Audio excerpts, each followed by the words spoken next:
কোথায় লেখা আছে যে লক্ষ্মীর ভান্ডার নিলে তৃণমূলকে ভোট দিতে হবে? তাহলে তুমি লিখো লক্ষ্মীর ভান্ডার লইতে গেলে অবশ্যই তৃণমূলকে ভোট দিতে হইবে। ফর্মে লেখো, দেখি কত দম আছে, দেখি কত তোমার মহুয়া মৈত্রের দম আছে।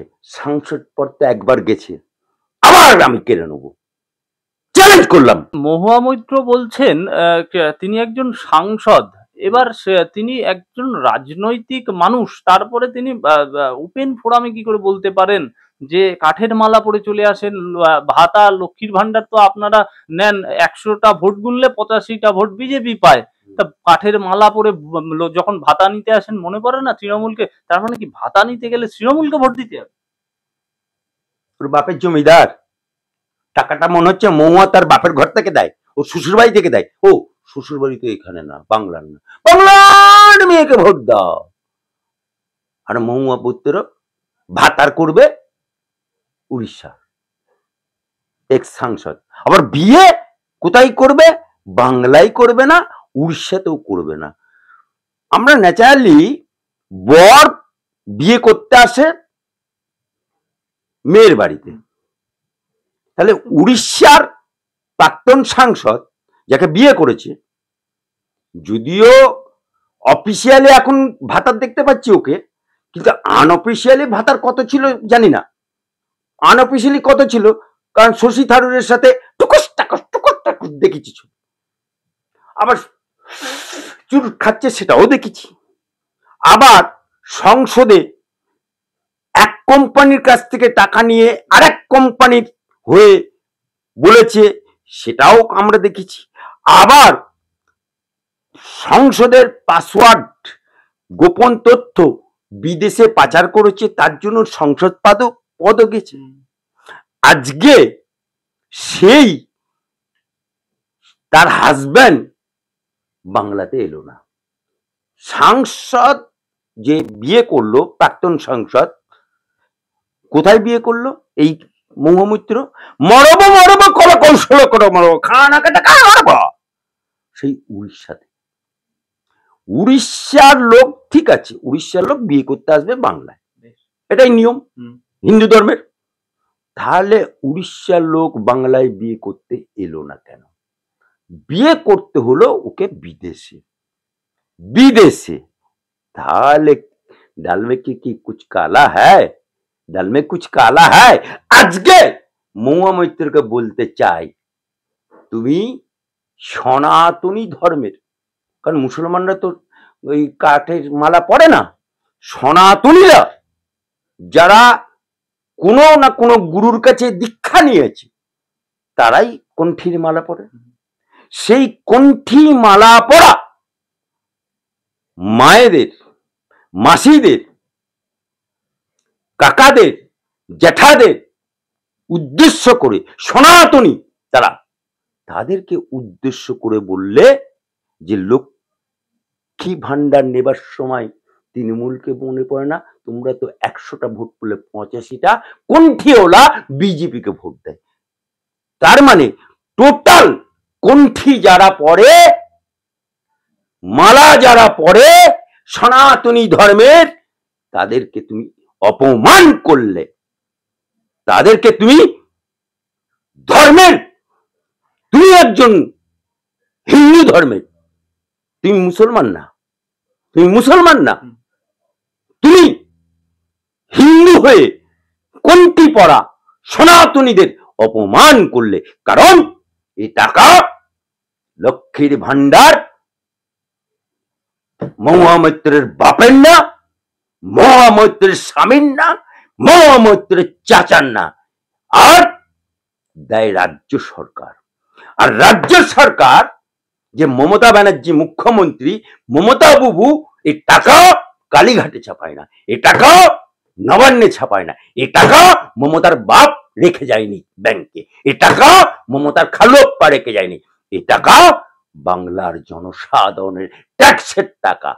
ট্যাক্সের টাকা সকলের সমান অধিকার, সবকে লিয়ে বরাবর। তাই ট্যাক্সের টাকা, জনগণের টাকা জনগণ নিচ্ছে। তা মহামৈত্রের কি এসে গেল? তোর বাপের কি এসে গেল রে? ভোট দেয় না তৃণমূল, কোথায় লেখা আছে যে লক্ষ্মীর ভান্ডার নিলে তৃণমূলকে ভোট দিতে হবে? তাহলে তুমি লিখো লক্ষ্মীর ভান্ডার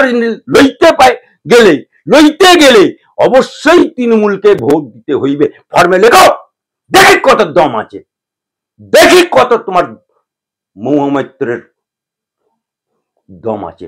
সাংসদ পদ তো একবার গেছে, আবার আমি কেড়ে নেবো। চ্যালেঞ্জ করলাম, একবার লিখতে বল, একবার তোর মমতা বাবুকে লিখতে বল যে লক্ষ্মীর ভান্ডার ভাতা, সবুজ সাথী থেকে আরম্ভ করে যা যা ভাতা দেয়, শুধু লিখতে বল ভাতা লইতে গেলে তৃণমূলকে ভোট দিতে হইবে। এই কথাটা লিখতে বল, তারপরে কত ধানে কত চাল আমরা দেখে নেবো, আইনজীবী আলী আব্দুল চান দেখে নেবে। আমি বলছিলাম যে একজন সাংসদ, তা মমতা ব্যানার্জির দল, তিনি মুখ্যমন্ত্রী, একবার শাসন বারণ করলেন না? কিছু তো বলা উচিত ছিল, মমতা ব্যানার্জি একজন মুখ্যমন্ত্রী। মমতা ব্যানার্জি যে চোর দেশের সার্বভৌমত্বকে বিক্রি করে দেয়, সেই চোরকে সাংসদ পদ যখন এথিক্স কমিটি ওকে সাংসদ পদ কেড়ে নেয়, তারপরে এটা তো চুপি চুপি হয়নি, সারা ওয়ার্ল্ড দেখেছে, সারা পৃথিবীর মানুষ দেখেছে, সারা ভারতবর্ষের মানুষ দেখেছে, কিন্তু চোরকেই আবার টিকিট দিল। মমতা ব্যানার্জি দলে ঠকবাজতে গাঁ উজাড় হয়ে যাবে। আমি বলে দিচ্ছি একটা একটা করে কতগুলো চোর আছে ওর বাড়ি, ওর এমএলএ এমপি। 1 নম্বর, আসুন, ও বলে বাংলার মেয়েকে ভোট দাও, বাংলা বাংলা বাংলা করছে। বহরমপুরের এমপি ইউসুফ পাঠান, কোথাকার? বাঙালি না, সে কোথা? গুজরাটি। একটা বাংলায় কথা আছে, জহুরি জোহর চেনে আর শুয়োরে চেনে কুচু। তা মমতা ব্যানার্জি চোর, ওই জন্যে ইউসুফ পাঠানকে ওখান থেকে নিয়ে এসে বহরমপুরের জায়গায় সাংসদ করলো। এখন প্রমাণিত হয়ে যাচ্ছে সে চোর, জমি হরণকারী, আদালতে প্রমাণিত হয়ে গেছে। তাহলে চোর চোর। আসুন, মদন মিত্র জেল খেটেছে, চোর। আসুন, ববি হাকিম একদিনের হলেও জেল খেটেছে, চোর। টিকিট পেয়েছে। সুদীপ বন্দ্যোপাধ্যায় চোর, উড়িষ্যাতে জেল খেটে এসছে। আসুন,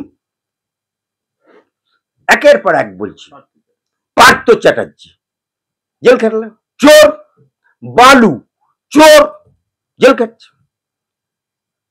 এরকম যদি আমি টোটাল হিস্ট্রি বলতে থাকি, সারা রাত কাবার হয়ে যাবে, ঠকবাজতে গাঁ উজাড় হয়ে যাবে। বেশ, আমার শেষ প্রশ্ন থাকবে, হুমায়ুন কবির গেলেন দেখা করতে, যিনি কাদায় পড়ে গেলেন জীবন কৃষ্ণের সঙ্গে। এই কাদায় পড়ে গেলেন, এই কাদা কি অন্যের গায়ে লাগবে, নাকি কি কারণে হঠাৎ এই মুহূর্তে এই অগ্নিগর্ভ পরিস্থিতিতে হুমায়ুন কবির চলে গেলেন জীবন কৃষ্ণ? দেখুন, চোর চোরের সাথে দেখা করতে গেছে, ইল্লত যায় না মূলে, সবাব যায় না ধুলে। তা হুমায়ুন তো জেল খেতে এসেছে, ও তো একটা আসামি, ও তো চোর, ও তো নিজে চোর। দল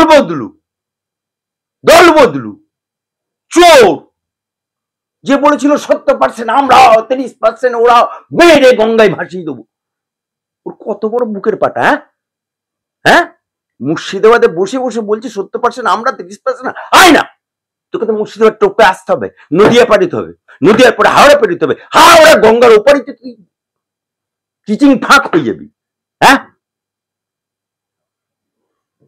তাই বড়ুয়ার এমএলএ সেও চুরি করেছে, সেই চোরের সাথে দেখা করে বলতে গেছে যে আমি যে ভাগ পেয়েছি এটা বলিস, তাহলে আমিও ফেসে যাব।